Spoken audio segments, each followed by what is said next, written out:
Hello everyone.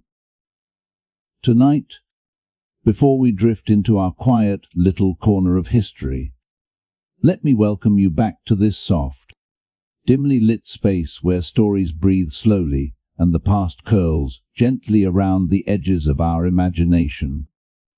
If you are listening from your bed, or maybe from a cozy chair in a room that smells faintly of evening tea, I hope you are comfortable. And if you are just settling in, take a breath long, steady, and peaceful. Because tonight's story is one of those secret chapters history rarely reads aloud. A chapter wrapped in velvet shadows,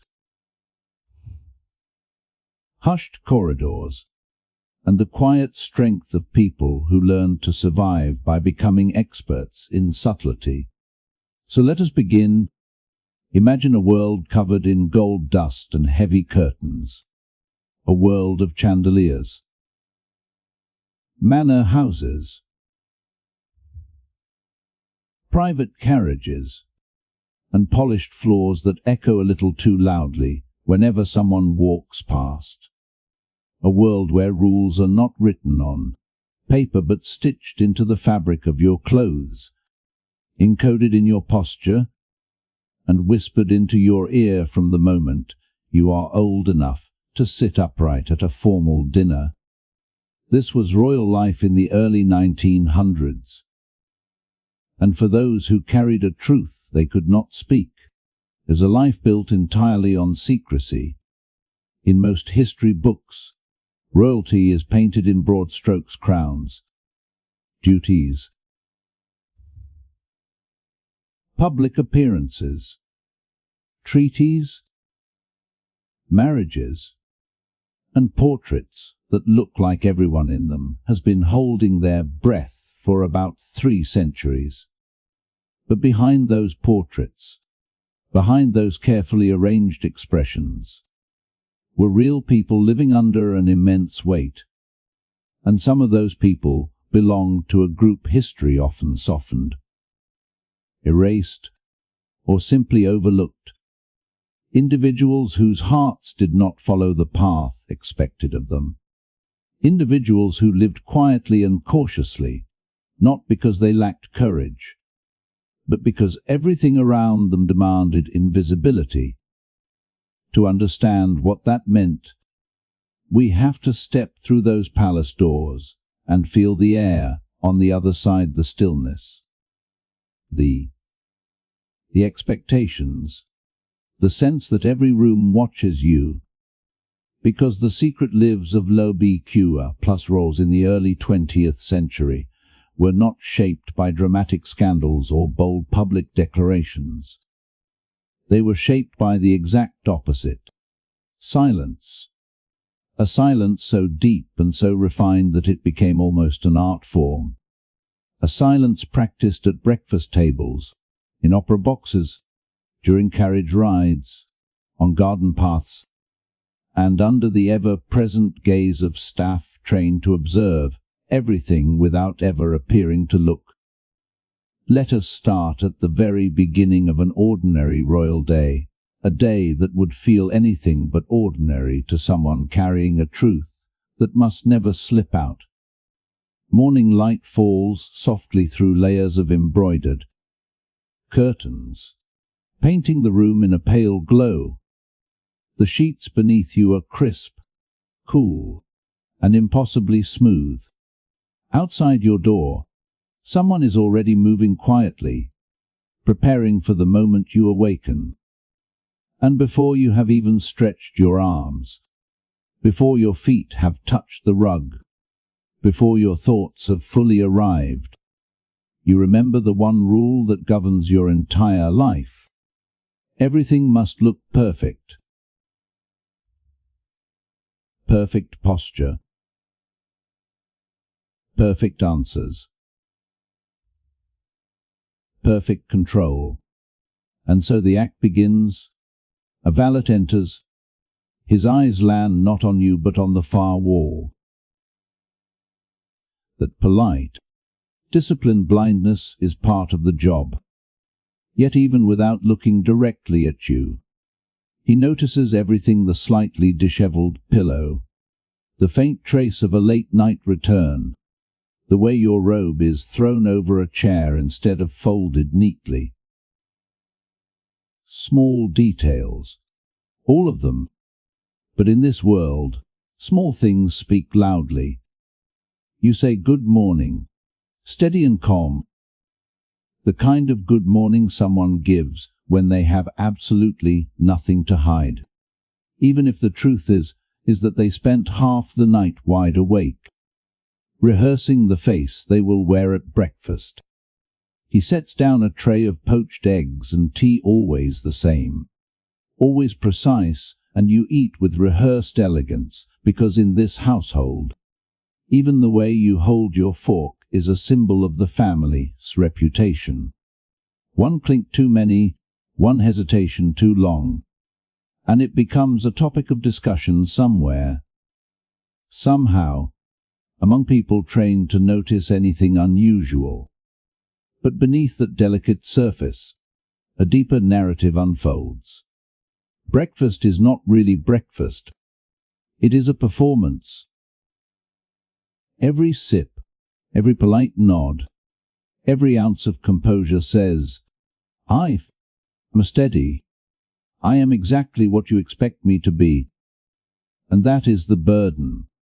For a royal in the 1900s who was secretly gay, the world was not merely conservative, it was tightly sealed, controlled, and unforgiving.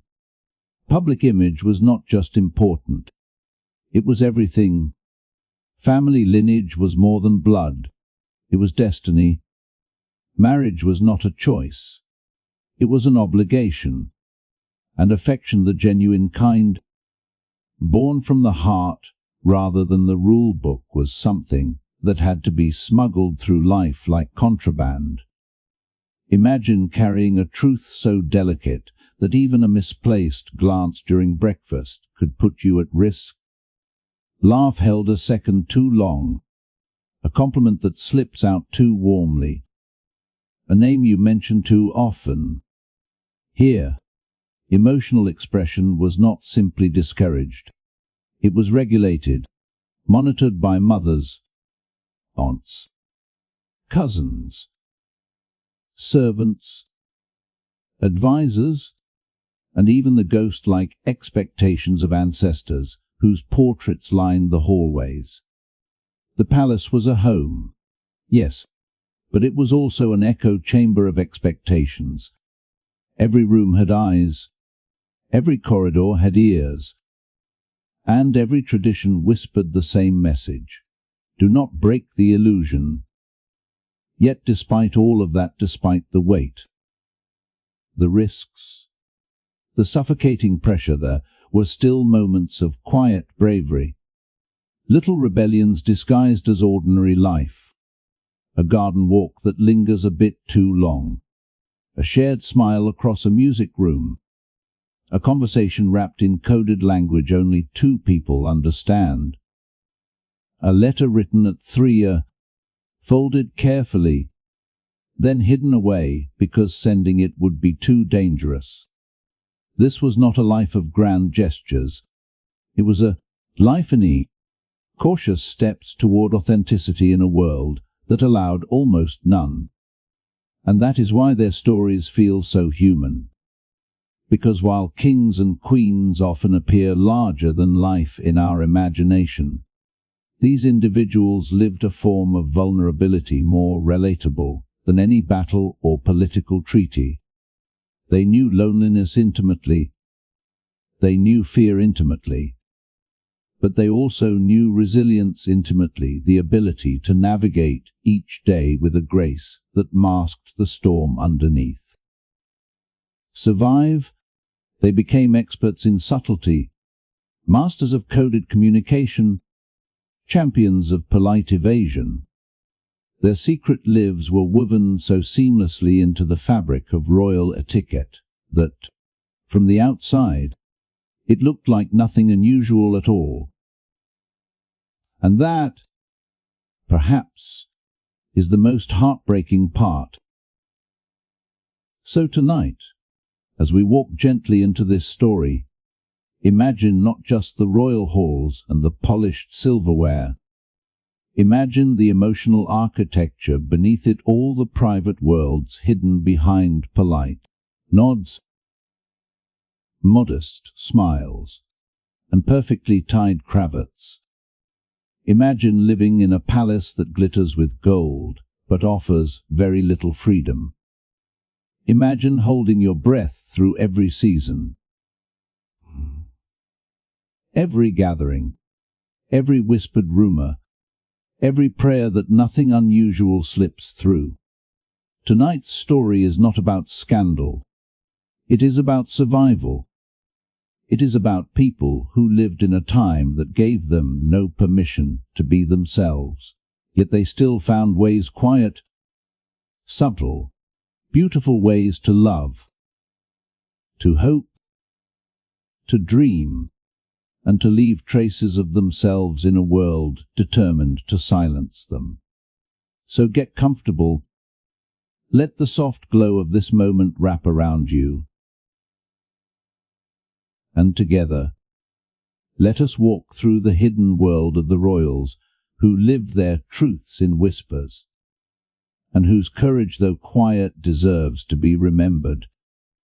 If the morning began with a breath held behind the ribs, then the rest of the day unfolded like a carefully choreographed play, one so familiar, so polished, so endlessly rehearsed, that even the performers sometimes forgot where the acting ended and where the truth began.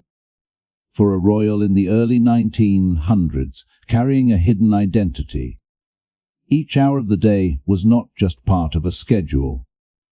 It was a script they were required to follow, line by line, gesture by gesture, without a single stumble. After breakfast, after the polite nods, the delicate handling of teacups, the measured conversation chosen with the precision of a practiced diplomat, came the first round of engagements. Meetings with advisors, walks through manicured gardens with visiting dignitaries, public appearances where the light was always just a bit too bright and the air always a touch too formal. Every moment demanded a version of yourself that felt slightly removed, slightly polished, slightly coated in something invisible yet heavy. Imagine stepping outside your room not as yourself, but as the role expected of you. Shoulders back, chin lifted just enough, hands at ease but never too relaxed, expression gentle but unreadable. The silent rule was simple. Appear calm, appear confident, and above all else, appear aligned with what everyone believes you to be. And so the performance continued. In the garden, where sunshine warmed the gravel paths and roses leaned softly over their stems, you might walk beside a relative who asked cheerful questions about your future, questions about politics, travel, or marriage, questions that carried invisible hooks. You would smile and answer with the same well-rehearsed lines, words that had been repeated so often they no longer belonged to you. Your voice floated easily, light and steady, giving nothing away, giving never too much. The staff followed at a distance, far enough to be respectful but close enough to hear if anything important was said. And they never intruded, but they never disappeared either. Their presence was a reminder that in the royal world, solitude was a luxury almost no one truly had. There were always eyes, always footsteps echoing somewhere nearby, always someone ready to step forward if needed. The role you played was not just for the public, it was for them too. Every gesture, Even the most mundane had meaning. Picking up a book in the library, pausing to admire a painting, leaning over a balcony railing to watch the carriages arrive. None of it was seen as simple or private. Every detail could become a conversation topic. Every habit could become a curiosity among staff or relatives. And when your truth was something that had to stay hidden, even those small choices became part of a larger strategy. Conversations required even more skill. In royal circles, conversation was often a kind of dance, layers of politeness covering layers of implication, with every word brushed clean of anything that might raise questions. Someone might casually mention a visiting noble's daughter, or the importance of continuing the family line. They might hint at expectations wrapped in velvet, expectations they believed you shared. And you, with the grace of someone who has practiced this dance since childhood, would smile softly, offer a neutral answer, then guide the conversation to safer ground. Not too quickly, not too obviously, just enough to avoid lingering on topics that made the walls feel closer. The truth is that daily life required a constant awareness of what others saw or thought they saw. Even the way you responded to jokes, or the way you avoided certain subjects, or the way your eyes briefly lingered on someone, they all mattered in this world. Something as small as a warm reaction to a certain name could spark curiosity that took on a life of its own. So you learned to master neutrality, not coldness, neutrality, a quiet, sophisticated middle ground where nothing too revealing ever slipped through. A smile that was gentle but never too personal. A laugh that was soft but never too knowing. A comment that was thoughtful but never intimate. But the hardest performances were the ones held behind closed doors. Inside the palace, the schedule flowed from meetings to fittings to planning sessions for ceremonies months away. Advisors would arrive with folders and proposals, and you would sit in rooms lined with portraits of ancestors who had lived by the same rigid code. Their eyes, painted centuries ago, felt like part of the audience. They watched as you nodded through presentations, offered sensible opinions, and behaved precisely as a future monarch or noble was expected to behave. And perhaps, while listening to a discussion about foreign relations or agricultural policies or the annual charity gala, your mind drifted to something else entirely.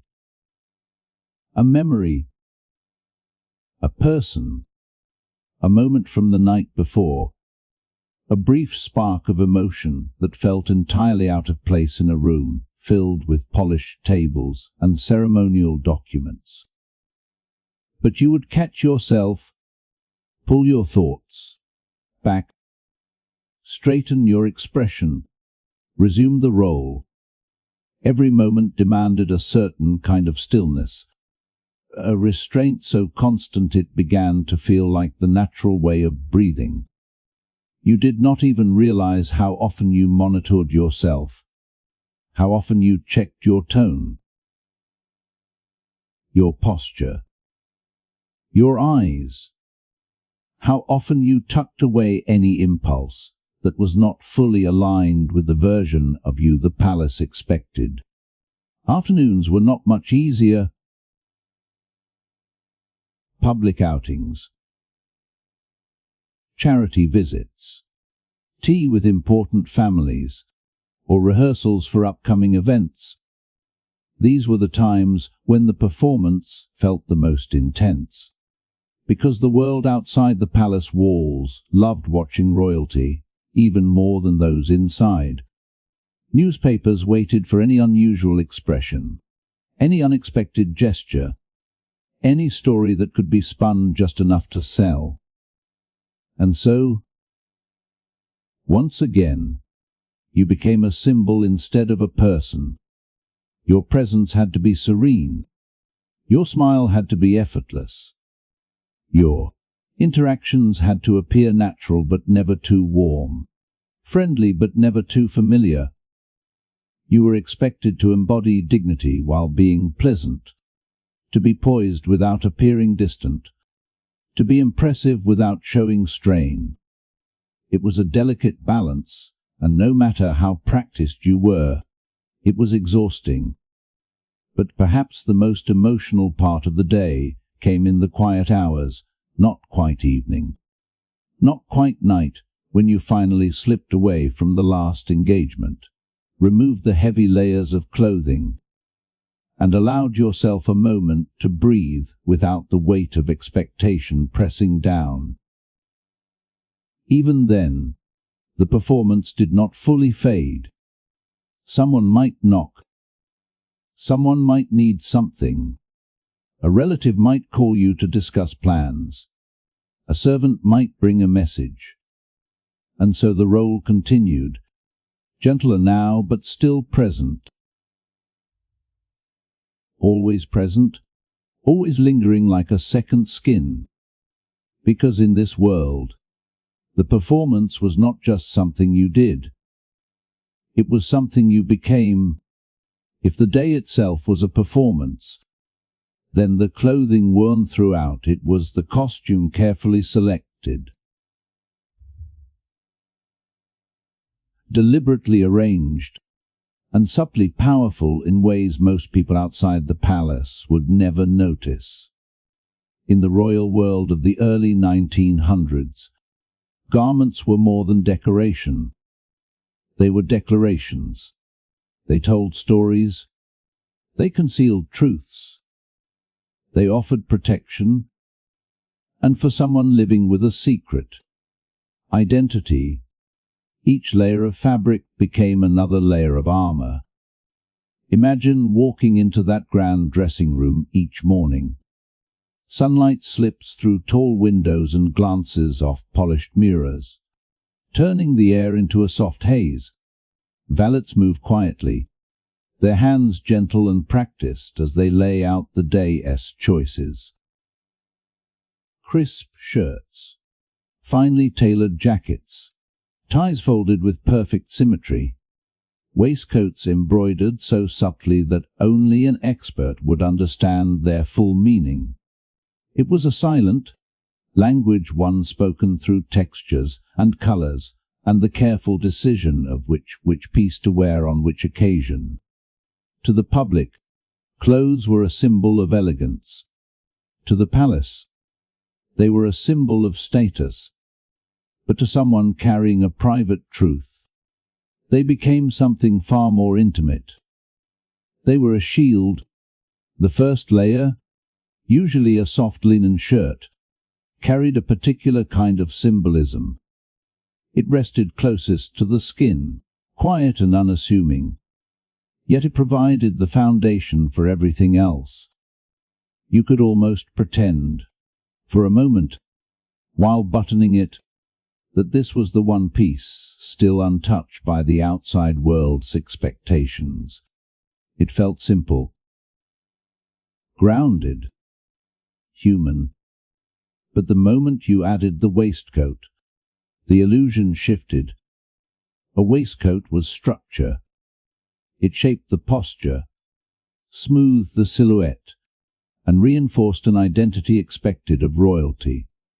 Proper, composed, controlled. It hugged the body in a way that reminded you of your place, straight lines, firm edges, no softness showing. Every stitch echoed the same message: hide what does not fit the mold.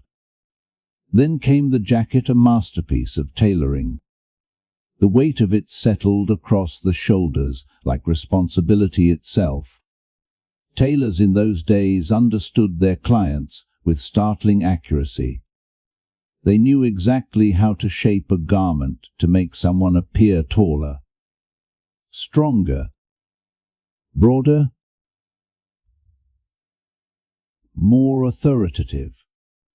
They understood which angles disguised tension, which cuts softened a frame, which patterns directed attention away from the eyes and toward the clothing.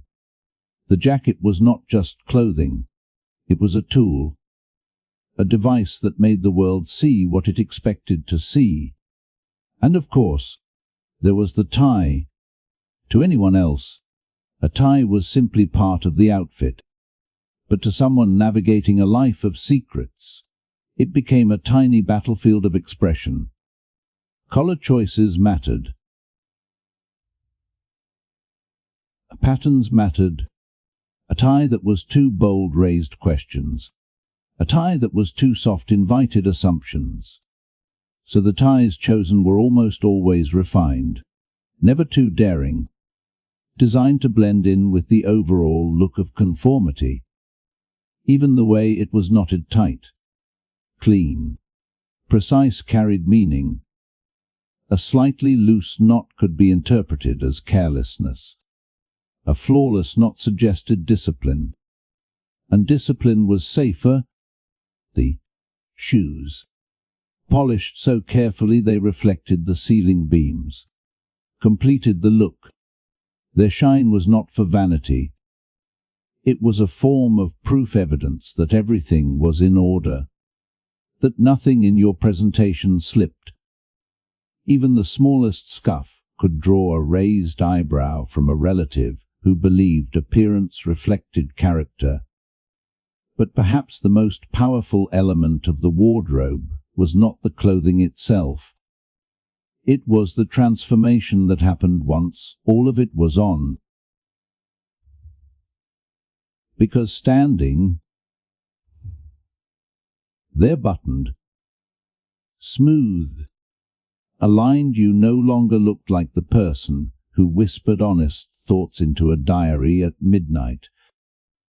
You did not look like the person who felt a flutter of warmth when a certain someone entered a room. You did not look like the person who wished, quietly, deeply, for the simple freedom to be known. You looked like the role, and looking like the role made it easier to play the role. Clothes, in this world, were not meant to reflect who you were. They were designed to mask it.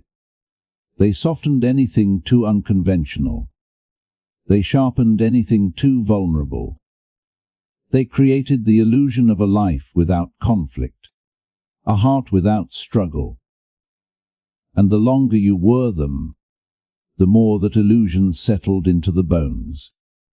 Even accessories became part of this concealment. A watch with an engraved family crest reminded you of duty. Cufflinks with the initials of an ancestor whispered tradition every time you moved your wrist. A pocket square folded into a perfect triangle became one more symbol of precision, and one more signal to others that everything about you fit neatly into expectation. But the truth, hidden beneath the fabric, was far more intricate. Underneath the layers, you felt the weight of everything you could not show. You carried emotions that needed to be tucked away like loose threads. You carried desires you were not allowed to speak. You carried dreams that were not meant for someone in your position.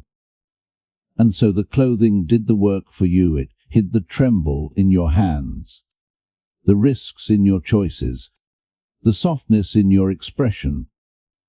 It allowed you to walk through rooms filled with scrutiny without revealing a single crack. And yet, there were moments, small ones, when the clothing betrayed its own purpose. Perhaps it happened in the mirror, when the jacket settled just a little too perfectly, making you feel like a character you did not recognize. Or in the way the collar pressed against your neck, slightly too tight, reminding you that authenticity had to be kept beneath the first layer. Or in the way your reflection looked back at you, composed and regal, while the person inside felt like a quiet storm. Sometimes, in those rare private moments, you would loosen the tie, unbutton the waistcoat, and feel an unexpected wave of relief. Not because the clothing was uncomfortable, but because without it, you felt closer to the person you actually were. Someone softer, someone warmer, someone who existed beyond the stage. But even that small freedom never lasted long. Someone would knock. Someone would need you. A meeting would begin. A duty would call. And once again, the armor would return to its place. Because in the royal world of the early 20th century, clothing was not just fabric. It was identity. It was strategy. It was survival. It was the quiet art of becoming invisible in plain sight or visible in the exact way others needed you to be. And for a royal living with a secret truth, clothing became the most reliable companion of all. It never questioned. It never judged. It simply protected what the world was not ready to see. If clothing served as armor and daily routines became a performance, then family was the audience that watched most closely, an audience that never blinked, never forgot, and never stopped interpreting every subtle shift in your behavior. Living inside a royal family in the early 1900s meant that privacy was not something you owned. It was something granted to you in tiny, momentary fragments, usually by accident. The rest of your life unfolded under the constant gaze of people who believed they knew you better than you knew yourself. Family meals, for example, were not simply gatherings. They were examinations. A breakfast table lined with polished silverware and perfectly folded napkins held an unspoken kind of intensity. Relatives, mothers with sharp intuition, aunts with gentle but probing eyes, uncles with rigid expectations observed you with a quiet,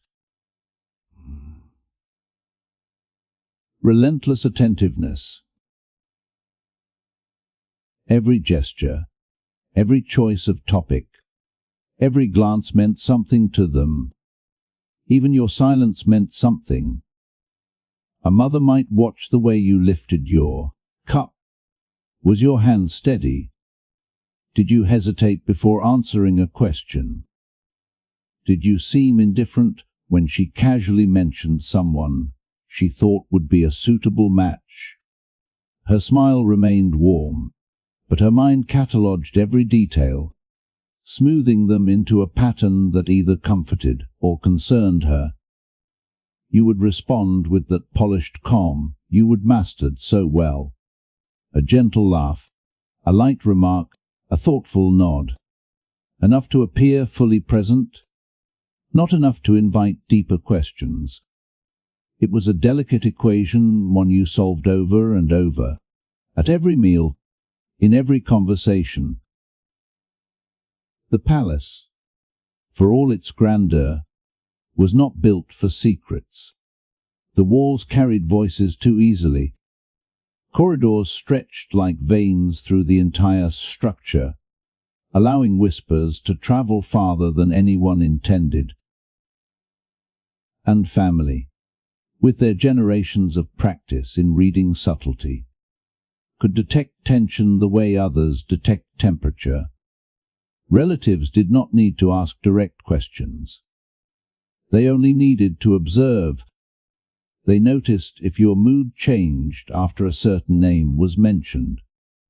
They noticed if you leaned forward during one conversation more than another. They noticed if you avoided eye contact with someone, or if you lingered too long in a particular room, or if you excused yourself from the table slightly earlier than usual. Even innocence became suspicious in the wrong context. There were times when an aunt might tilt her head, studying your face with that gentle, knowing warmth that felt both comforting and dangerous. She might tell you that you looked thoughtful lately, or preoccupied, or different. She would not say what she suspected because even she did not dare think the full thought, but she would observe you with an attentiveness that made your skin tighten beneath your clothing. Family traditions amplified the scrutiny. Garden walks, Sunday church services, evening teas in sitting rooms filled with soft lamplight and floral upholstery. Each moment felt like a new stage, a new chapter in a silent investigation you never agreed to be part of. Conversations drifted effortlessly from weather to politics to the future of the family, and woven into those pleasant topics were threads of expectation. You will make a wonderful husband one day, someone might say, their smile gentle but loaded. We must think about your position, another would add, as though your future were a tapestry they alone understood how to weave. And you held together by poise, strengthened by practice, would smile and say something appropriately polite, something so neutral it practically evaporated after being spoken, something that allowed the moment to move on without leaving too much behind. But beneath all that elegance lived a quiet truth. Family could hurt you without meaning to, not out of cruelty, but out of their fierce devotion to tradition. Their love was genuine, yet it was a love shaped by rules older than any of them, rules that dictated what a royal life should look like. They were not trying to expose you. They were trying to protect the family, the name, the lineage, the image crafted over centuries. They believed they were helping, and that, in some ways, made their scrutiny even more suffocating. You learned to carry your emotions like fragile glass. You learned to hold them in a way that did not catch the light too strongly. You became skilled at smoothing your expression the moment you felt something bloom too brightly inside your chest. You trained your voice to remain steady even when your thoughts felt turbulent. Family could tell if something was wrong but not what, and you worked tirelessly to keep it that way. The evenings were no easier. After dinner, when everyone gathered in sitting rooms to enjoy soft music or quiet conversation, the atmosphere shifted into something more intimate and therefore more dangerous. With the world outside already dark, people seemed to look more closely, talk more softly, pay more attention. A cousin might tease you gently, watching your reaction to see whether you laughed like yourself or like someone trying too hard. A grandmother might squeeze your hand a bit longer than usual, murmuring that she hoped you were happy. That one word happy echoed in your mind long after the moment passed. Happiness was complicated for someone who lived in two realities at once. The one you showed, the one you hid. Even the safest questions sometimes felt sharp. How are you? How have you been feeling? Are you excited about the upcoming season? In another life, those questions would be simple. In yours, they felt like tests. And yet, in the middle of all that scrutiny, there were moments tiny, fleeting, delicate when someone in the family gave you a glance that felt different. A glance that said they knew more than they let on. A glance filled not with suspicion, but with quiet understanding. They never spoke it aloud. They never asked. They just softened, in the way certain people do, when they love you enough to let you keep your secrets. Those moments meant everything, but they were rare as cracks in marble. And once they passed, the watchfulness returned, gentle but unyielding. Because in the royal world, love and pressure lived in the same room. Tradition and concern walked hand in hand. And family, no matter how affectionate, held the power to shape your entire future with a single assumption, a single fear, a single whisper that reached the wrong ear. So you learned to navigate them with the same skill you used everywhere else, with poise, with caution, with grace. You let them see what they needed to see, but never more. You let them believe you're calm, even when your heart beat too quickly. You let their expectations flow around you, without letting them swallow you.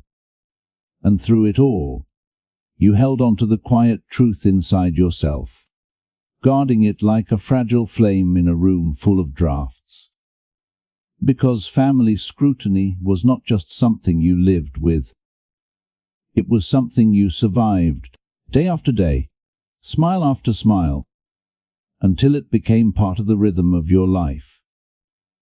If family watched you with the fierce devotion of tradition, then the staff watched you with something far quieter, but just as powerful. They were the silent observers, the unseen archivists of royal life, the people who moved through the palace like shadow and structure. They were everywhere, yet never fully present, close enough to notice anything unusual, distant enough to pretend they had not. And in their silence lived a strange kind of truth, one that shaped the life of any royal who carried secrets. The palace routine ran on their movements. Before dawn, they were already awake, gliding across polished floors, opening curtains, lighting lamps, arranging breakfasts, heating water for baths. They entered your world before you even rose from the bed. And yet, despite being the first to see you each morning, they never acknowledged what they noticed. It was not their place to mention your tired eyes, or the subtle tension in your posture, or the way you hesitated before speaking. But they noticed. They always noticed. The staff of an early 1900s palace operated like an invisible network. They passed each other in hallways with quiet nods, communicating through glances and small gestures. A raised eyebrow might mean a guest had arrived. Unexpectedly, a slight tilt of the head might indicate someone needed assistance. A single, barely audible shift of breath could warn of tension in a room. They understood one another with an ease born from years of shared service. And because of that, they understood you. Not fully, not in the way family believed they did, but in small, intimate ways that came from observing someone day after day, year after year. They noticed the things you tried hardest to hide, not because they were looking for them, but because your life unfolded in front of them like an unspoken diary. A valet knew when you favored a certain jacket without saying why. A maid recognized when you paused a moment too long while selecting a tie. A butler noticed the subtle shift in your expression When a particular name appeared in a letter, they knew your habits, your patterns,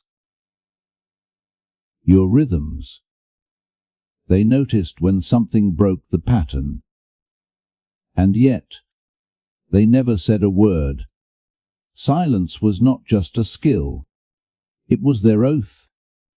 Still, that silence held weight, because being watched by people who pretended not to see was sometimes more unsettling than being watched by people who openly scrutinized you.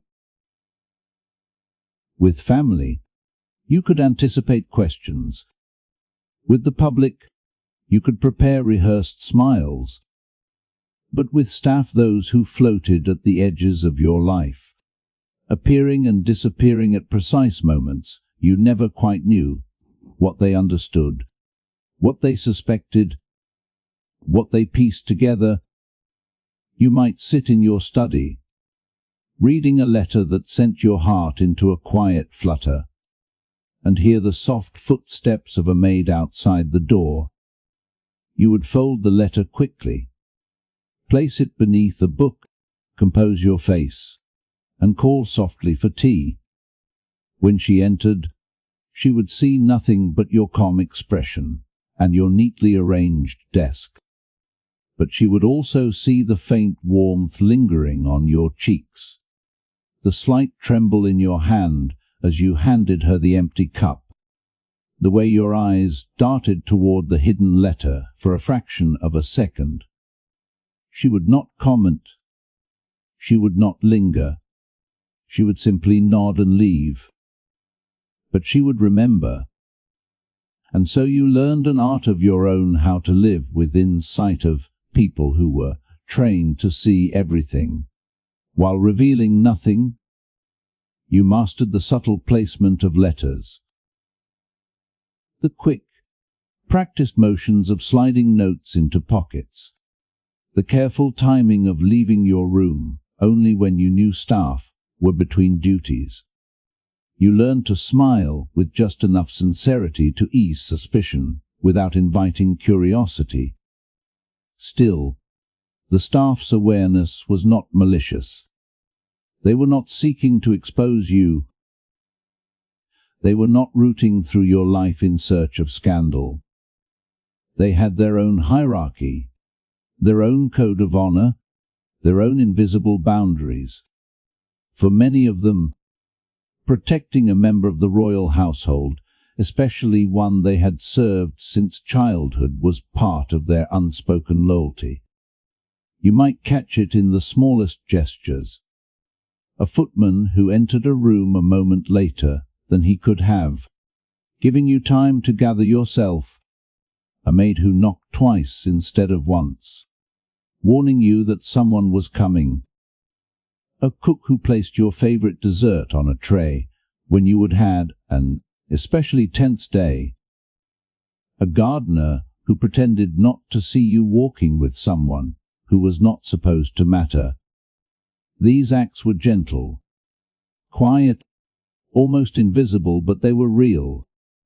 Still, the awareness of their presence never left you. The palace breathed with them. Their footsteps echoed softly in the mornings. Their whispers drifted through the hallways like dust in sunlight. Their movements created the rhythm of your days. And because they noticed everything, you had to maintain your performance even in the least expected moments. In the library, where the shelves created shadowed corners. In the music room, where sunlight made everything look softer. In the drawing room, where a single misplaced glance could become a story if seen by the wrong pair of eyes. Your emotions became something to be stored, like fine porcelain, delicate, fragile, and easily broken if left unattended. You learned to smile even when you felt the heaviness of loneliness settling across your shoulders. You learned to appear steady even when your heart raced with the weight of unspoken truths. You learned to walk slowly speak gently. Breathe evenly, because any deviation could draw attention. Yet, in their quiet way, the staff became the keepers of your humanity. They saw you not as a symbol or a lineage, but as a person, someone who sighed softly when tired, who lingered near windows when deep in thought, who touched fabrics in the dressing room with a tenderness that spoke more than words. They saw your vulnerability without naming it. They witnessed your longing without intruding on it. They carried your unspoken fears alongside the trays and linens and letters they handled every day. You depended on their silence. They offered it freely, and in that complicated exchange, something like trust grew. Not the trust of equals, not the trust of family, but the trust that comes from living your life in front of people who protect your most fragile truths simply by pretending not to notice them. Because in a palace filled with polished surfaces, watchful relatives, and strict expectations, it was the staff, the silent observers, who made it possible to breathe, even if only lightly. They were the quietest presence in your world, yet the ones who understood more than anyone realized. And through their quiet loyalty, they helped you survive a life that demanded secrecy at every turn. If mornings required discipline and afternoons demanded composure, then social gatherings, those polished, glittering moments meant to display the unity and charm of the royal household, were the true tests of endurance. They were the places where your smile had to be brightest, your voice most steady, your gestures most graceful. And yet, beneath all that elegance, they were also the most dangerous spaces for someone living with a secret heart. The gatherings varied: breakfasts with visiting relatives, afternoon teas with aristocrats, charity events filled with polite chatter, rehearsed laughs, and the delicate balancing act of small talk. Then there were the larger affairs, dinners in long halls where candles shimmered against silverware, garden parties where the paths were lined with blooming roses, evening balls where music drifted like perfume through the air. Each setting carried its own challenges, its own opportunities for missteps. In these spaces, eyes multiplied, curiosity sharpened, conversations overlap, creating a soft murmur that seemed harmless on the surface, but could carry your name across a room before you even realized you would become a topic. Social gatherings were where people watched you the most, not because they were suspicious, but because they were interested. You were royalty. You were expected to be observed, and with that expectation came risk. A smile held too long could be interpreted as affection. A glance that lingered could be misread as intention. A moment of hesitation could become the basis of a rumor. You learned to navigate these rooms as if you were crossing thin ice. Step gently. Move smoothly. Respond gracefully. Never reveal too much. Never let your true thoughts slip into your expression. At dinners, the conversations followed familiar rhythms. Someone to your left might mention an upcoming political event. Someone across from you might discuss travel plans. Someone on your right might lightly tease you about your responsibilities or make hopeful comments about your future marriage. The laughter around the table would rise and fall like a tide, while your responses flowed with practiced ease. But beneath the surface, your attention remained finely tuned. You could feel the weight of every gaze, the subtle shifts of interest, the way people leaned just a little closer when they sensed something meaningful in your tone. You could sense when someone's curiosity sharpened, when an innocent topic drifted dangerously close to your private world. Even the simplest interactions required an almost impossible balance. If you appeared too reserved, relatives whispered concerns. If you appeared too warm towards someone, they whispered even more. If you avoided someone completely, your silence became an invitation for speculation. So you existed in the middle space, warm but not too warm, engaged but not too enthusiastic, attentive but never intimate, a perfect equilibrium that felt almost impossible to maintain. Yet you performed it day after day, event after event, surrounded by chandeliers, polished floors, and the soft echo of footsteps. Garden parties brought their own challenges. The open space made it easier to move away when conversations became too pointed.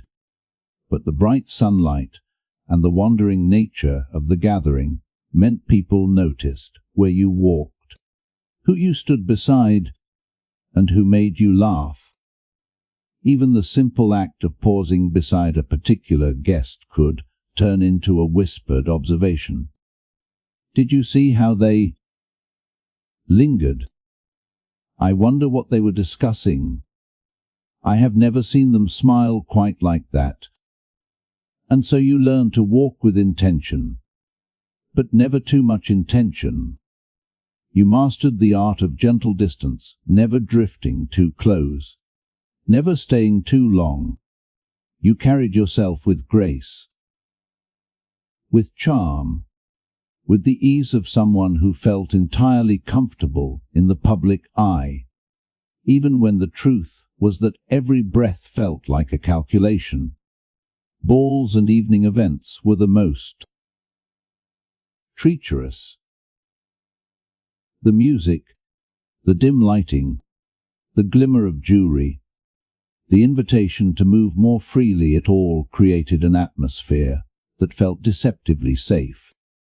You danced with people chosen for you, smiled at admirers without letting any expression deepen, accepted compliments graciously, and held conversations that never revealed more than the surface of your thoughts. But dancing was dangerous in its own way. The closeness, the hands touching, the guided steps, everything blurred the lines between pretense and feeling. A simple dance with the wrong person, or a simple refusal to dance with the expected person, could spark a week's worth of speculation. And yet, within all that risk, there were tiny flashes of freedom, moments when your eyes accidentally met someone else across the room, and, for a single breath, your guard slipped. For a single breath, you felt seen not as the polished figure performing a role, but as yourself. But even that single breath had to be smothered quickly, because if anyone else noticed, the story they created would not be the truth you carried, but the truth they feared. Teas in the drawing room with aristocratic families were quieter, but no less dangerous. People sat in comfortable chairs, sipping from porcelain cups, speaking in low voices. Conversations wandered more freely in these settings, which meant questions could come unexpectedly, softly, sweetly, devastatingly. Have you given any thought to future plans? You must be considering certain prospects by now. Surely, you have been spending a lot of time with so and so lately. Have not you? Their tone was always pleasant, but their curiosity was unwavering, and you, caught between honesty and necessity, offered replies that sounded thoughtful while revealing nothing at all. You learned to use vagueness as a shield.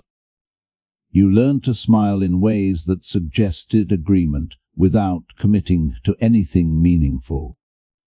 You learned to laugh softly at questions that, in any other life, might have felt harmless.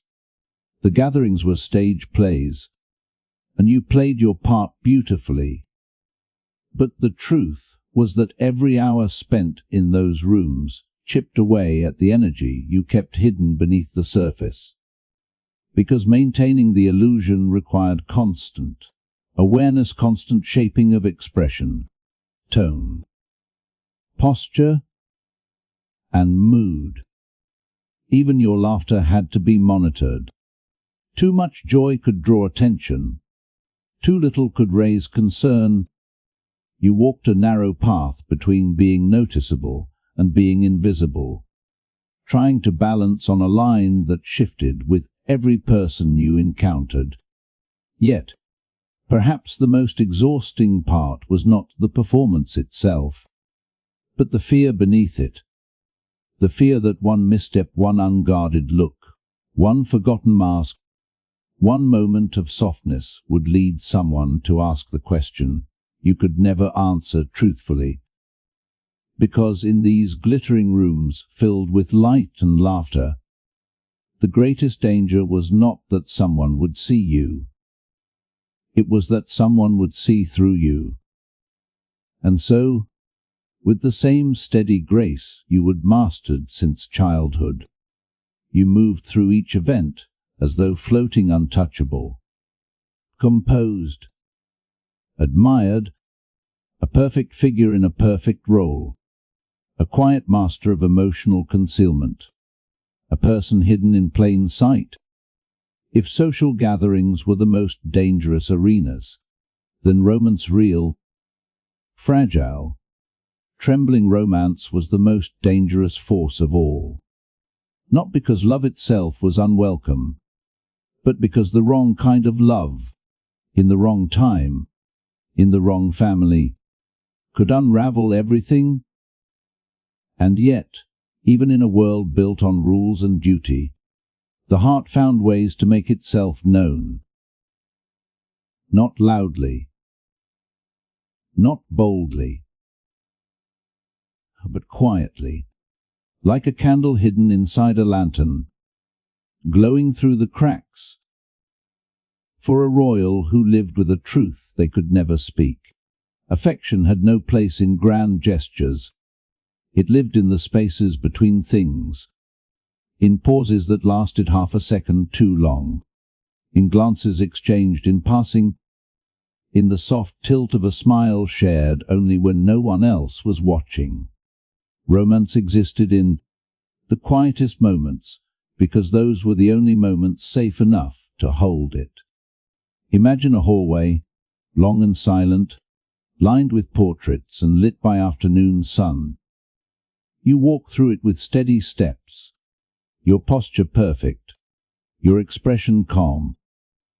And just as you turn a corner, someone appears, someone who makes your breath catch, not because of their rank or importance, but because of the way your thoughts soften when you see them. For a fraction of a second, the world narrows. Sound fades. Time stretches. And in that fraction, your eyes meet theirs. It is only a glance, too quick for anyone else to notice.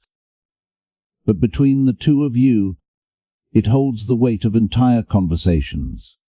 The glance says, "I see you." It says, "I remember last night."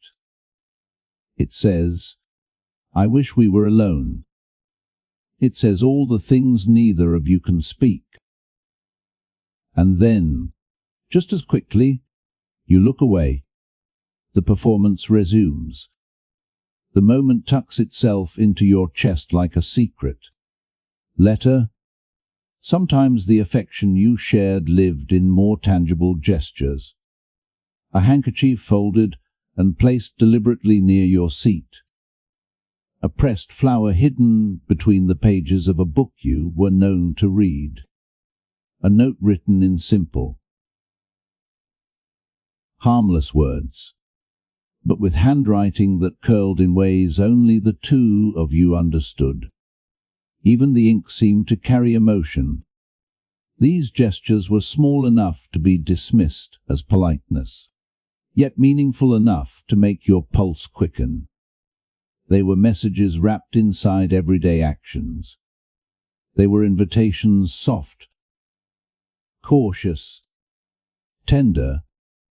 The palace gardens held many of these moments.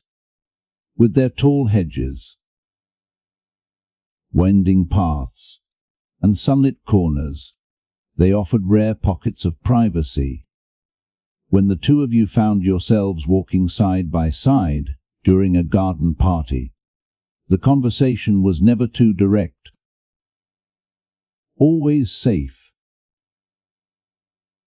always proper. But beneath the words was something stronger, a parallel.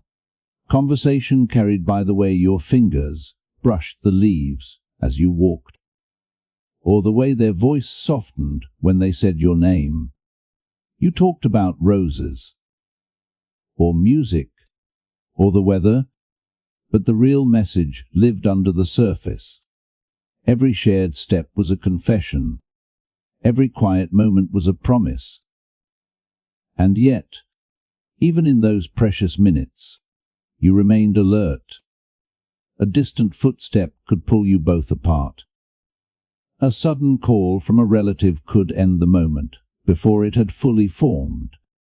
You learned to savor incompleteness, to hold on to something that never had the chance to become whole. Evening gatherings were worse. Soft lighting, slow music, the warmth of a crowded room. It was all too easy to let your guard slip. Dancing was out of the question, unless it was part of the formal expectation. And even then, it had to be with someone your family approved of, someone whose presence around you felt like a costume you had to wear. But sometimes, across the dance floor, you would see them, standing in the glow of the chandeliers, watching with an expression too subtle for anyone else to interpret. And for a moment, your heart would lift, remembering a world that existed only between the two of you. The most meaningful interactions often happened at night, not in meetings, not during events, but in the quiet moments when the palace settled into stillness. Footsteps faded. Conversations dwindled. Lamps dimmed. And somewhere in the maze of rooms and corridors, you would cross paths with them intentionally or by chance. You never fully knew. A brief conversation in a shadowed hallway, a whispered good night, a smile exchanged by candlelight. Nothing inappropriate. Nothing dangerous. Nothing that could be held against either of you. Just the soft recognition of connection, the gentle warmth of knowing that someone else understood this strange, lonely world you lived in.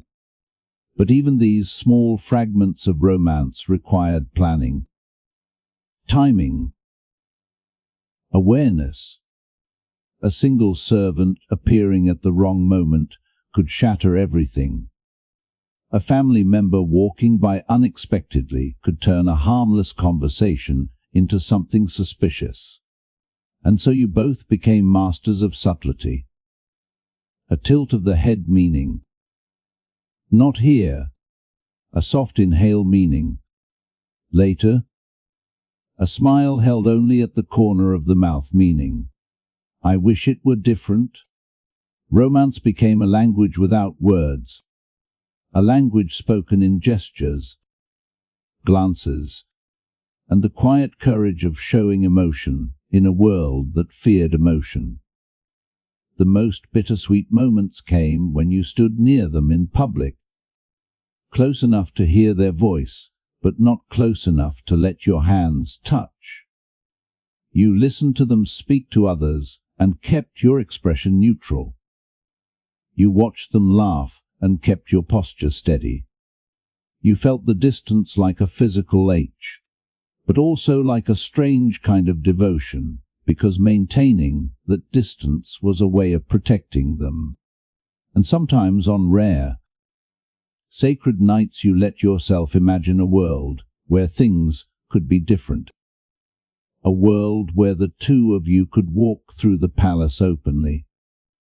A world where you did not have to hide your smile, your warmth, your longing. A world where love was not something to be tucked away beneath layers of etiquette, but something that could be held gently in both hands. But morning always returned, duty always returned, reality always returned, and so romance remained what it had always been, something hidden in plain sight. Something so delicate that even speaking of it out loud caused it to disappear. Yet it survived, not in grand declarations, not in dramatic moments, but in the quiet strength of two people who found a way to love each other in a world that gave them almost no room to do so. Their love lived in silence, but silence did not make it small. It made it sacred. If romance was a quiet rebellion, then communication, the kind that kept feelings alive, was a delicate battlefield. In a world where you could not speak openly, where even a harmless smile could raise eyebrows, every message had to be disguised. Words became dangerous, glances became maps, and even the placement of a handkerchief could carry the weight of a confession. Communication was not simply something you did. It was something you survived. The entire palace became a living codebook. Hallways, staircases, parlors, and gardens all held invisible meanings, known only to those who needed to know them. A person in your position learned this code instinctively, the way some people learn music or language. It became part of your breath, your posture, your heartbeat. A glance could say what a full sentence never dared to whisper. A gesture could carry emotion without ever touching the air. It began with the simplest tools, handkerchiefs. They were accessories to everyone else, but messages to you. A handkerchief folded into a square and placed on the piano meant later tonight. One tucked halfway into your sleeve meant not safe here. If you saw theirs arranged just slightly crooked in their pocket, you knew immediately, I am thinking of you. And if it was missing entirely, not a trace of linen in sight, that was the warning that made your pulse quicken. Someone is watching. Be careful. Then there were the eyebrows. You never realized how expressive a single eyebrow could be until the two of you had perfected an entire secret language with them. A slight lift meant curiosity. A sharper arch meant caution. A soft knit between the brows, just a flicker, meant do not speak. A subtle raise and drop meant it is safe to look my way. You practiced these gestures in mirrors, the same mirrors where you once rehearsed polite smiles and diplomatic nods. Now those mirrors became your training grounds for surviving forbidden conversations. You grew skilled at reading lips without appearing to stare. at catching the micro-pause in their breath when someone else, question, came too close to the truth, at listening to the small shifts in tone, those tiny fractures that would go unnoticed by anyone except someone who lived in the shadows of meaning. Say phrases became coded invitations. Will you attend the musical tonight? Meant I want to see you. I enjoyed the gardens this afternoon. Meant I noticed you were not there. I believe rain is coming. Meant something feels wrong. Be cautious. And then there was writing. Writing was both the greatest danger and the closest thing to freedom. Every letter had to be crafted with absolute precision. The ink spoke, the spacing spoke. The lack of a signature spoke louder than anything. You learned to write with layers, polite sentences on the surface, and hidden meanings buried in punctuation. A sentence with an M dash meant longing. A sentence ending too neatly meant fear. A line of poetry quoted without context meant I miss you. A slip of blank paper tucked inside an envelope meant meet me if you dare. But the greatest art was knowing what not to write. Ink was permanent. Ink could be found. Ink could betray you. So you filled entire pages with harmless pleasantries and let meaning live in the spaces between your words. Sometimes the emptiness was the message. Sometimes the silence was the confession. Of course, miscommunication was inevitable. A misplaced comma could accidentally imply heartbreak. A slight smudge of ink could make a friendly message look like an accusation. Once, your sneeze in the wrong moment caused them to misread an eyebrow signal entirely, and the two of you spent an entire dinner avoiding each other simply because a stray speck of dust had altered the code. You learned to laugh silently at these mistakes later, replaying them like harmless storms you had survived. At gatherings, your conversations layered one atop of the one spoken aloud for the room, one whispered through fleeting expressions, and one carried entirely through careful choreography. When someone asked, "Would you like more tea?" you answered the question with your voice, but replied to them with your eyes. When your family mentioned eligible women, you responded politely while shifting your hand a mere inch, letting them know that yes, you were fine, you were holding steady, you had everything under control. Some signals were bolder, riskier, a brush of the sleeve as you passed, a quiet step closer than necessary, a deliberate pause in your sentence when speaking to someone else, just to see if they would catch the tremble in your voice. These were not accidents. These were the moments you saved for days when the weight of silence felt unbearable, and you needed to feel seen, even if only for a second. But the greatest moments of communication happened when no words or gestures were exchanged at all. When the two of you simply existed in the same space and let the air between you carry meaning. Sitting across from each other at a dinner table, knowing without looking that they were thinking the same thing you were. Standing beside them during a choir hymn, your shoulders almost touching, passing each other in a corridor so quietly that your footsteps felt like messages. These moments were breathless not because they were dramatic, but because they were allowed to exist at all. And yet, every code, every signal, carried risk. Servants noticed things. Aunts noticed everything. Even the family scourge loyal and perceptive, had an uncanny talent for appearing whenever your interactions lingered a moment too long. You learned to adapt, to shift your codes, to create new ones as old ones became too recognizable. Still, communication persisted. It survived scrutiny. It survived danger. It survived the endless demands of royal appearances. You both learned to weave meaning into moments others would think insignificant.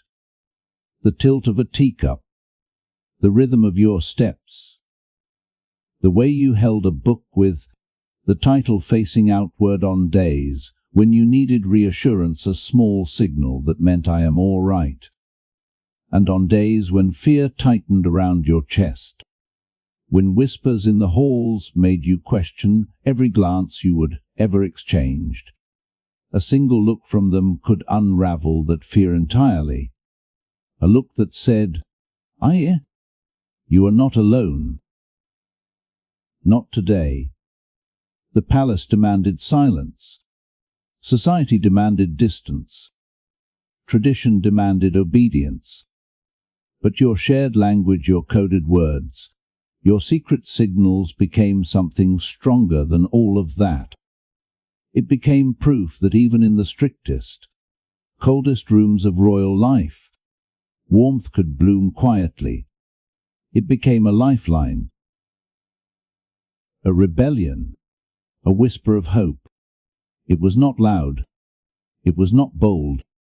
It was not free. But it was real. And sometimes, real was enough to keep the heart alive. If secret codes kept your heart alive, then rumors were the shadows always waiting at the edge of that fragile light. In the royal world of the early 1900s, rumor was not an inconvenience, it was a force. A breath, a ripple, a single careless whisper could travel faster than any carriage, slither through corridors, seep under doorways, and settle into the ears of those who had the power to change your life forever. And when you carried a truth that could not survive daylight, rumor became the quiet threat that followed you everywhere. Rumors did not announce themselves. They emerged from the softest places, an overheard conversation between maids polishing silverware, a butler exchanging casual remarks with a footman, a relative lingering too long in a doorway. The palace itself seemed designed to encourage them. Its high ceilings echoed sound in unpredictable ways. Its hallways twisted and narrowed, creating pockets where voices carried. Even the gardens, with their hedges and stone pathways, had corners where a passing remark could be frozen in the air, waiting for the wrong person to hear it. You became adept at sensing the first shift, the subtle change in atmosphere that meant something had begun. Perhaps a servant paused a second longer before opening a door. Perhaps an aunt looked at you with a softness tinged with uncertainty rather than affection. Perhaps, during a family tea, the conversation suddenly felt too carefully curated, as if people were choosing their words with more caution than usual.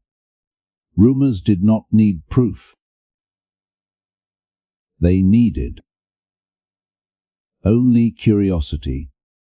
And curiosity was the one resource in the palace that never ran out. The risk lay not only in what you did, but in what others thought you did.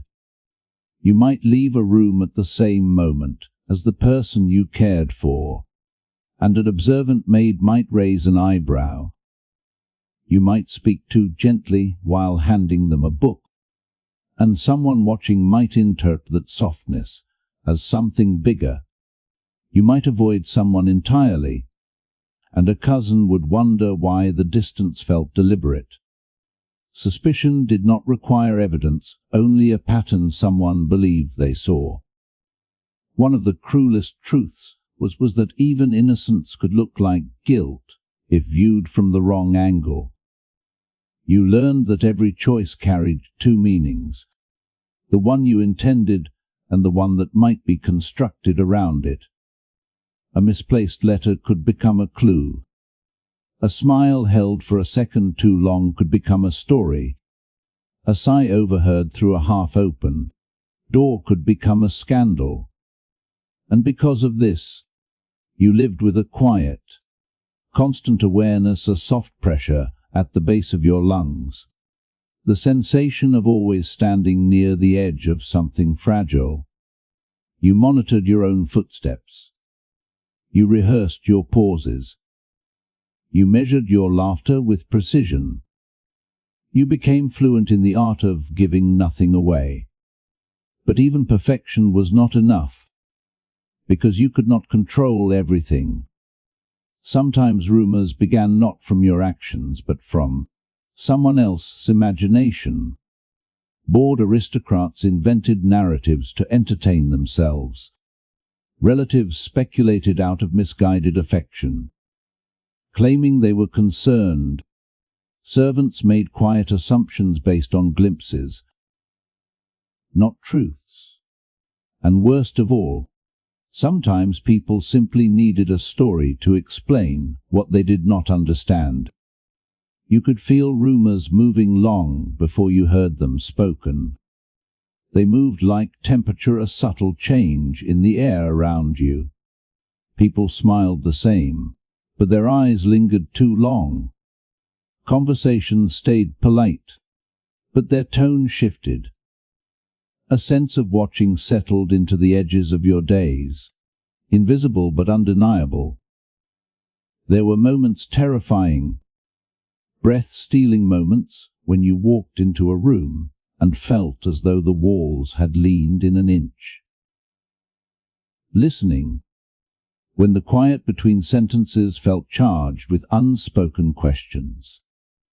When a relative asked if you were feeling yourself lately, and you had to rely on instinct to determine whether the question came from concern or suspicion.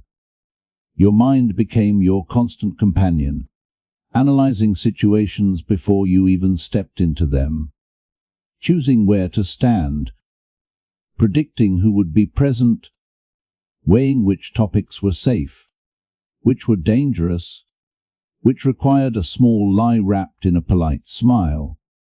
But rumors were not only threats. They were mirrors, distorted ones. Yes, but mirrors nonetheless. They reflected the fears of society, the expectations of the family, the limitations placed upon you. They reminded you daily that your life belonged to the lineage more than to yourself, that even the faintest hint of deviation could unravel generations of carefully constructed image. And yet, beneath that fear lived something softer. The knowledge that despite the risk, despite the danger, despite the ever-present threat of someone discovering what your heart tried so hard to hide, you still felt. You still cared. You still chose to love in the quiet corners of your life. That defiance gave you strength, even when the world demanded perfection. But strength could only protect you so far. The wrong rumor, spoken to the wrong person, could rewrite your entire future. You had seen it happen before, to cousins whose careless choices were magnified into scandal, to distant relatives who found themselves quietly relocated to summer estates, to acquaintances who were simply never mentioned again. This fear shaped your movements more than any royal protocol ever could. It determined whom you could stand beside, how long you could look at someone, and what topics you avoided. It determined the length of your smiles, the softness of your voice, the tilt of your head during conversations. It became woven into your body, until even your posture carried caution. And yet, the person you cared for understood this without needing explanation. You could see it in the way they never stood too close, never laughed too readily, never risked lingering in a hallway where footsteps echoed too clearly. They adjusted their behavior to protect you, even when it meant suppressing their own instincts. It was both heartbreaking and beautiful the way love twisted itself into shapes small enough to fit inside a world that had no space for it. And always, behind everything, the rumor lingered, a shadow waiting to lengthen, a spark waiting for the smallest breath to ignite. You learned to live with it not as an enemy you could defeat, but as a storm you could only navigate. You became the eye of your own hurricane, calm, composed, smiling politely even as chaos swirled just beyond reach. Because the truth was simple.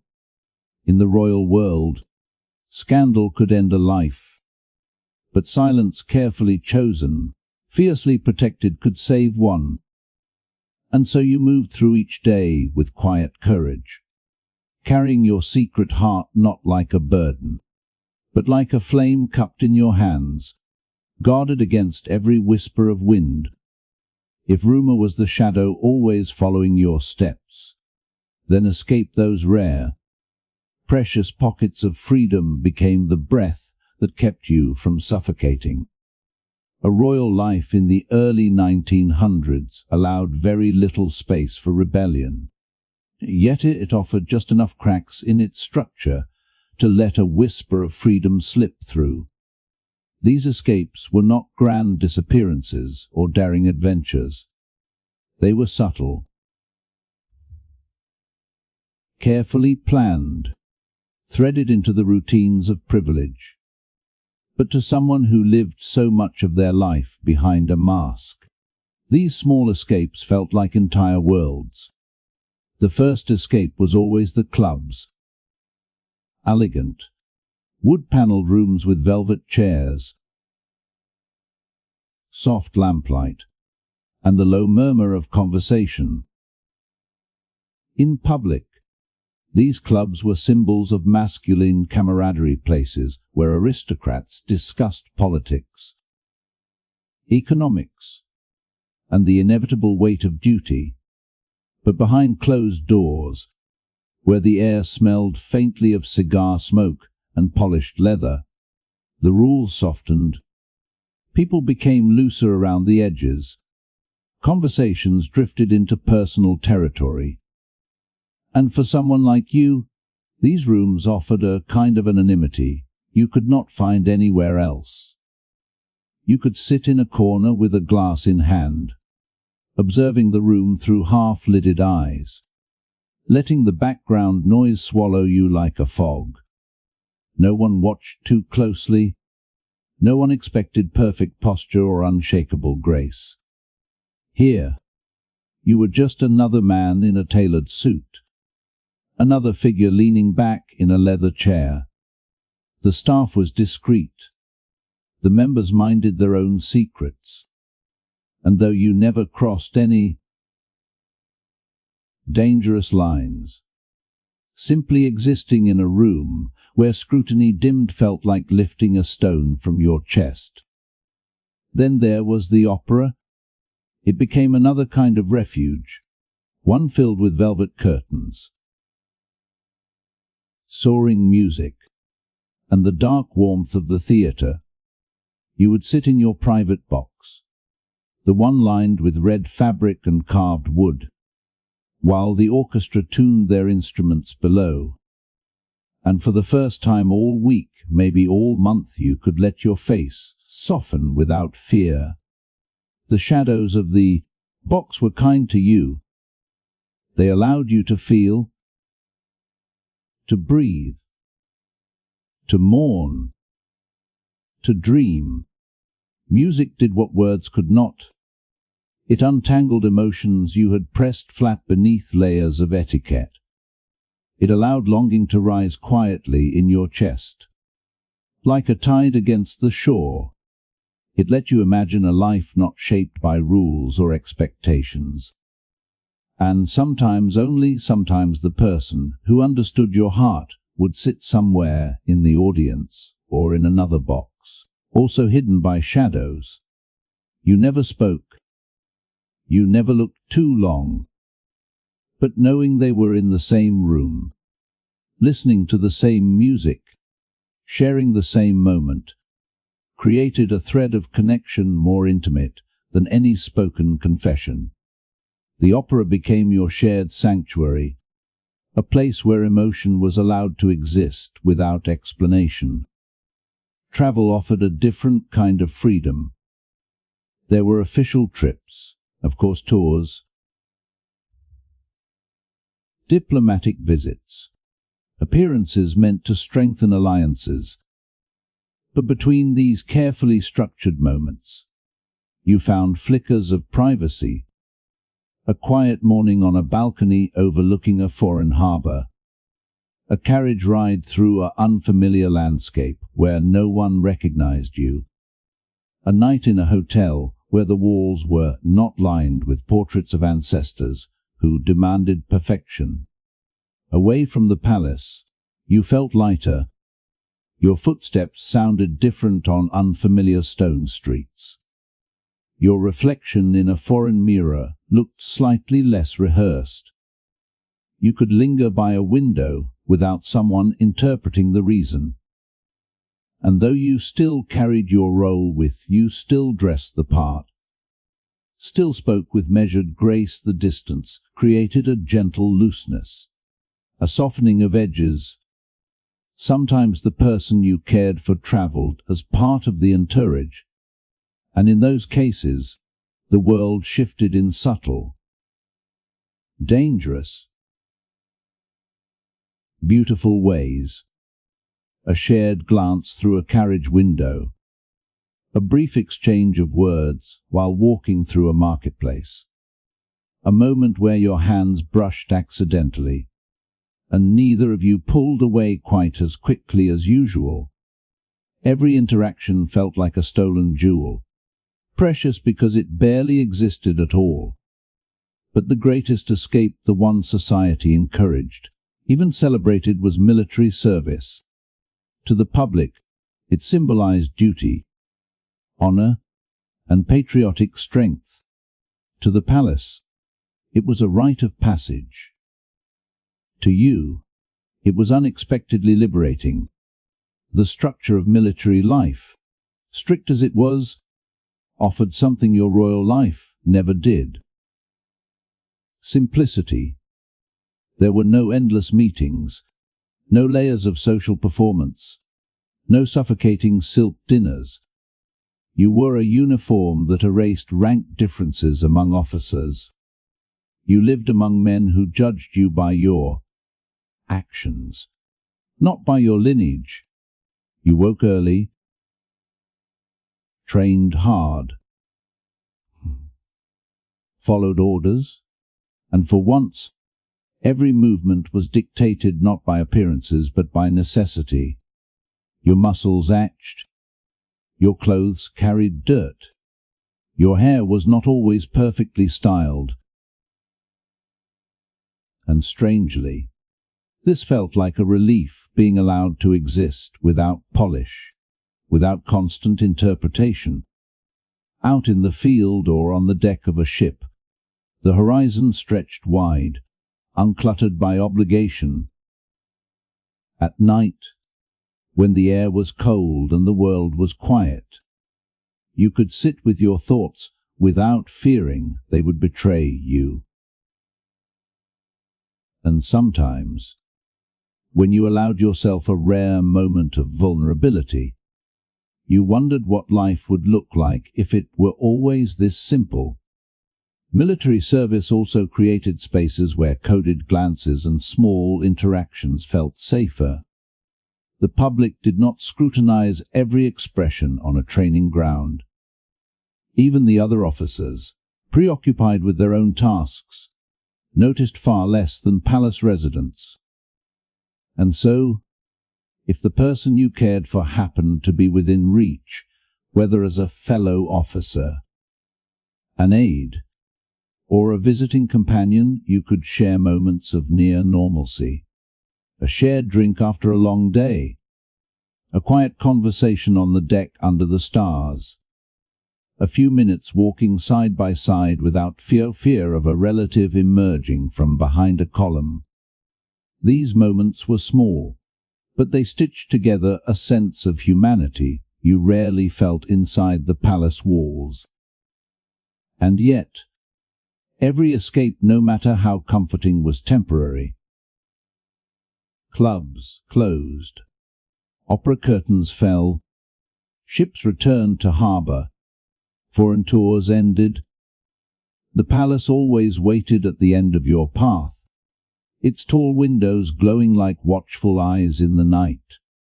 But each escape, no matter how brief, reminded you that beyond the rigid performance of royal life, there existed a softer version of yourself, one who still felt deeply, still hoped quietly, still longed stubbornly. These escapes were not rebellions. They were survival, a way to keep your heart from turning to stone under the weight of expectation. Because even in a world built to confine you, some part of you still reached for freedom in the smallest of places. For all the elegance, all the duty, all the polished surfaces of royal life, the heaviest weight you carried was the one no one saw. It was not the crown, nor the expectation, nor the scrutiny. It was the quiet, persistent H of loneliness, an H that settled in your chest like a second heartbeat. Hidden, rhythmic, constant. Everyone saw the posture, the smile, the dignity. No one saw the exhaustion behind your eyes when the day ended, or the way you sometimes sat alone in a quiet room, feeling the silence press against your ribs. Loneliness in a palace felt different from loneliness anywhere else.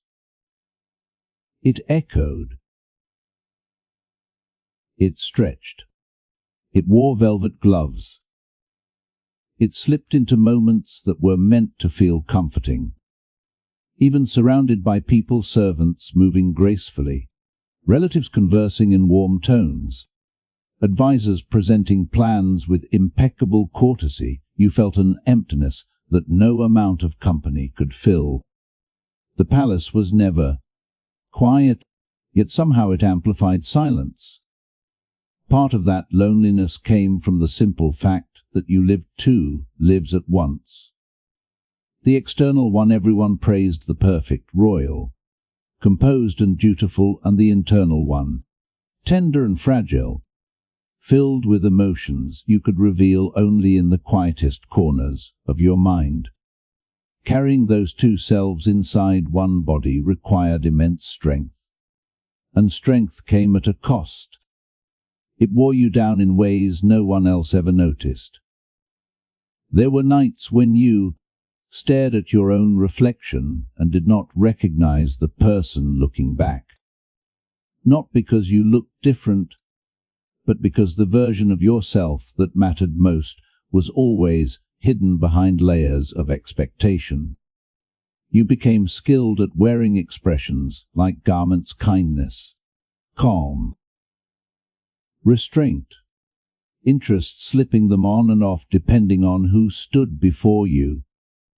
The only expression that truly belonged to you was the one you were in solitude. To survive this internal divide, you developed coping mechanisms, quiet rituals that anchored you, pulling you back to yourself.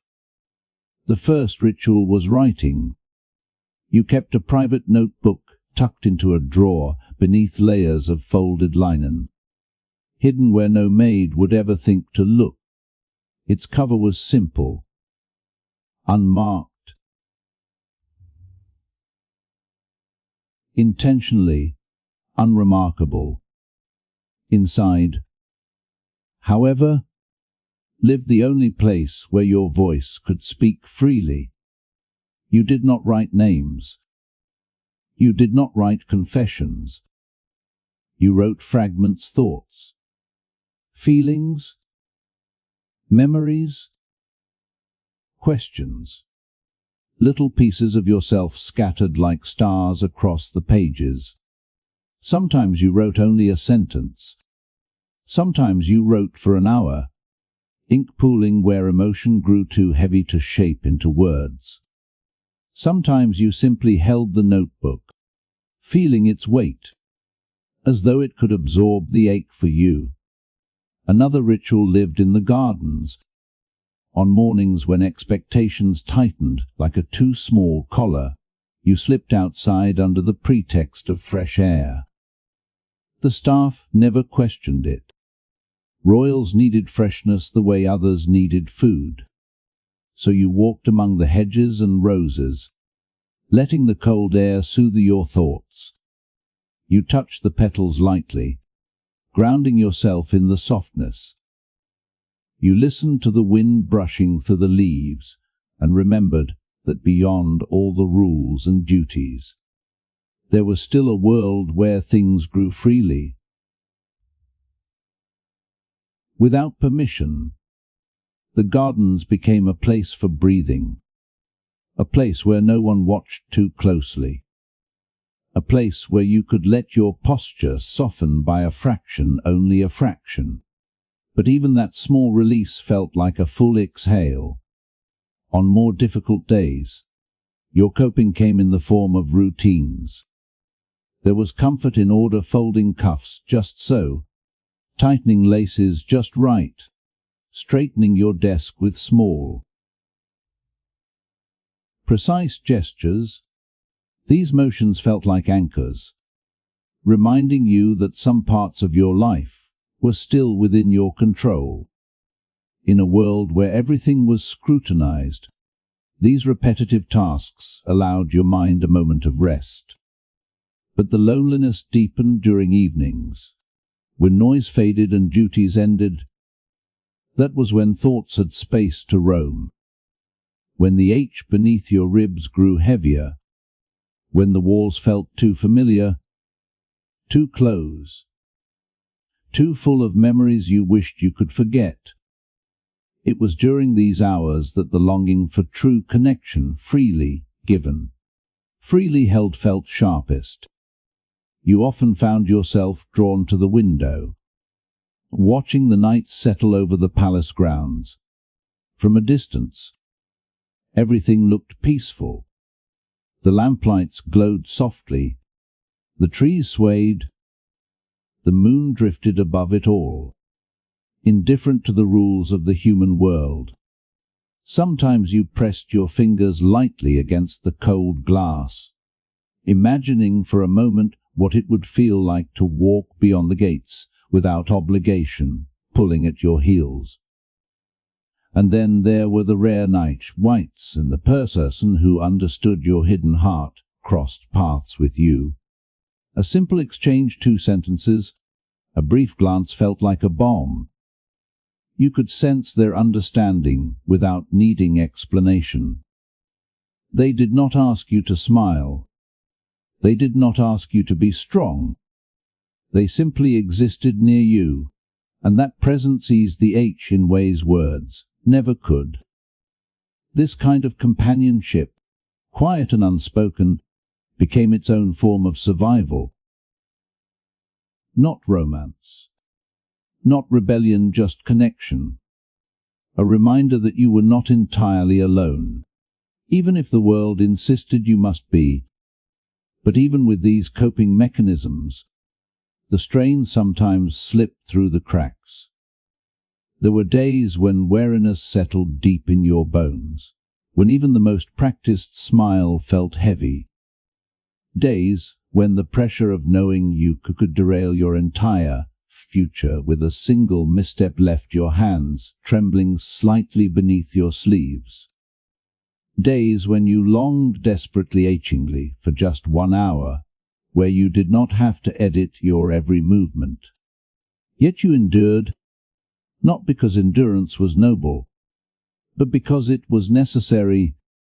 You learned to transform loneliness into a kind of resilience.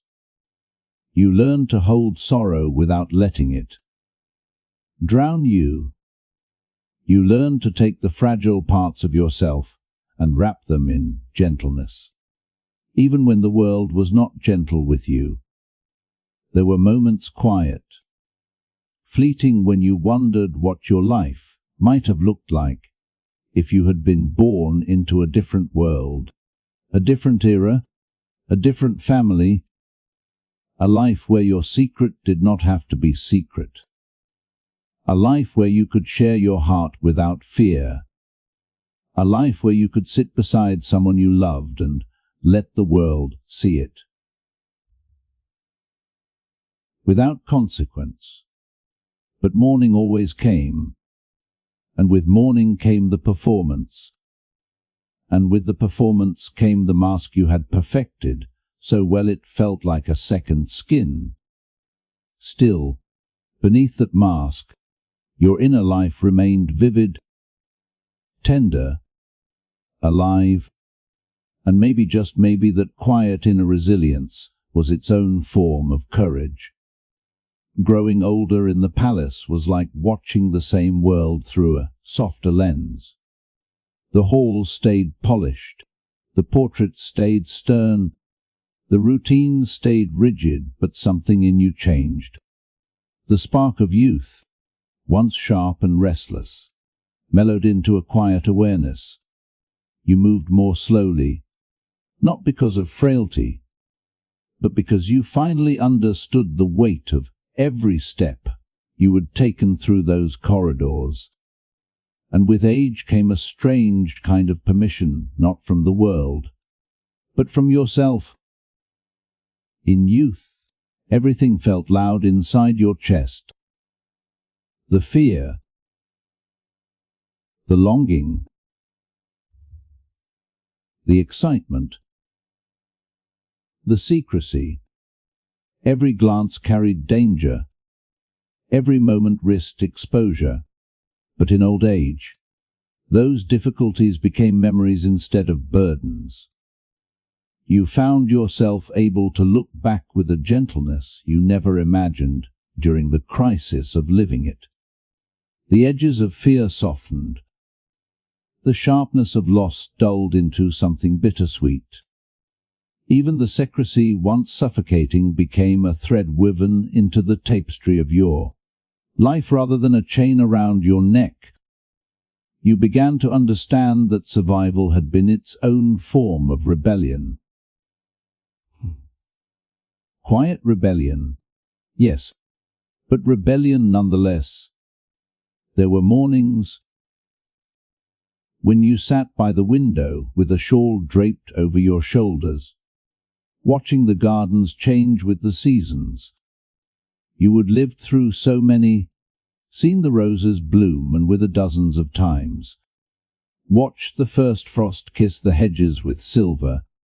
In these quiet hours, with sunlight warming the back of your hands, you let your thoughts wander to places you would never let them wander before. You remembered moments so delicate they felt like they could crack if you held them too tightly. A shared glance at a dinner table, a secret note folded into your pocket, a night at the opera when a single look across the darkened hall made your heart stumble. These memories no longer brought fear. They brought warmth. They were pieces of a life you once had to hide, now allowed to glow freely in the privacy of your aging mind. And perhaps the strangest realization of all was that, despite everything, despite the years of restraint, the rehearsed composure, the coded gestures, you had lived a life fuller than anyone suspected. Your secret heart had shaped you more deeply than your title ever could.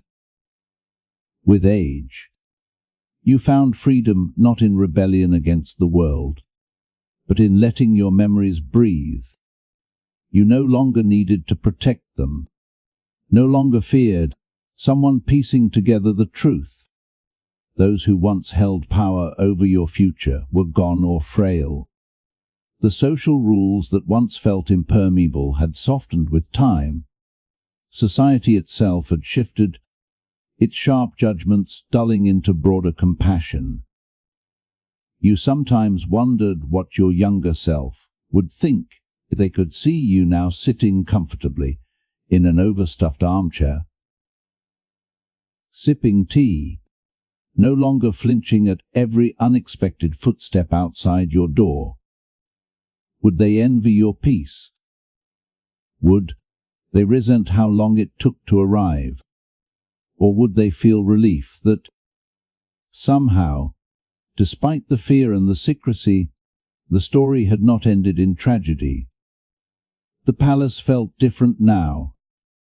The rooms that once demanded perfection now allowed imperfection. Servants who once stood stiff and alert now moved slowly, respectfully, giving you space. New faces filled roles you once knew well.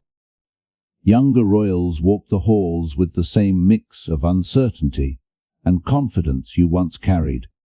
You recognized their guarded expressions, their calculated smiles, their practiced neutrality. You saw yourself in them, not the title or the posture, but the quiet tension behind their eyes. And sometimes, on days when your heart felt particularly open, you found yourself offering them small, gentle guidance. A hand placed reassuringly on a shoulder, a sentence softened with intention, a knowing look, never revealing too much, never daring to, but giving just enough for them to understand they were not alone in whatever story they carried inside themselves. You became, unknowingly, the kind of presence you once longed for. There were still nights when loneliness visited, but it was not the sharp loneliness of youth. It was softer, like a familiar guest who no longer frightened you. You had lived long enough to understand that loneliness was not a flaw. It was simply a companion of introspection, a side effect of having loved quietly, deeply, in ways the world never saw.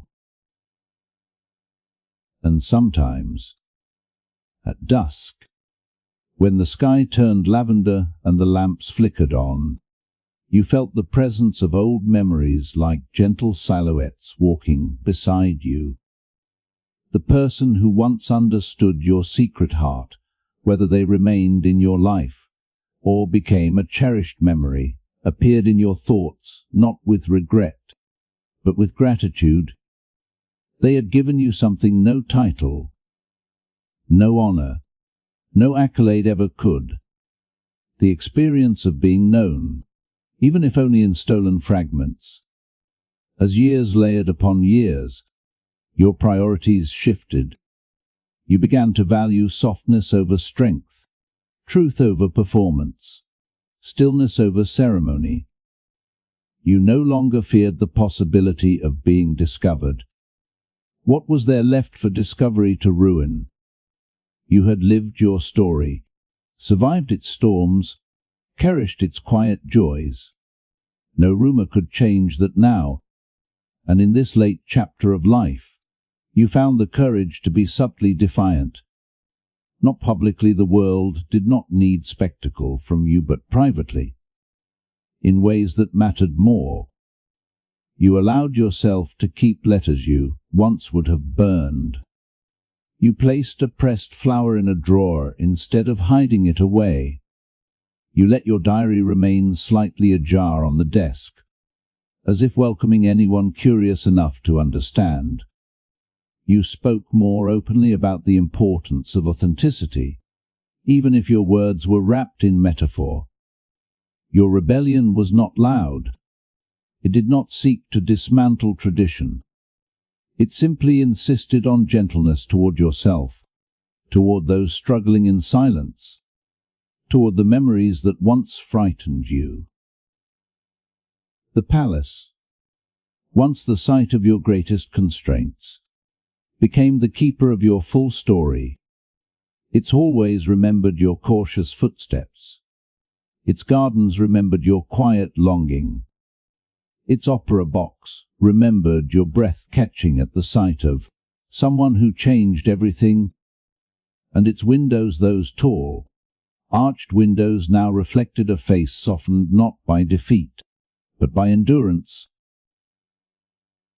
You realized, in the end, that survival had not hardened you. It had deepened you. Your life was not defined by secrecy, but by the courage it took to protect your heart in a world that asked you to hide it. And now, in the gentle hush of old age, you could finally hold your story without fear. You could finally breathe without caution. You could finally let all the layers of your life settle into place, complicated, imperfect, beautiful, and maybe that was the greatest rebellion of all, not breaking the rules, but outliving them.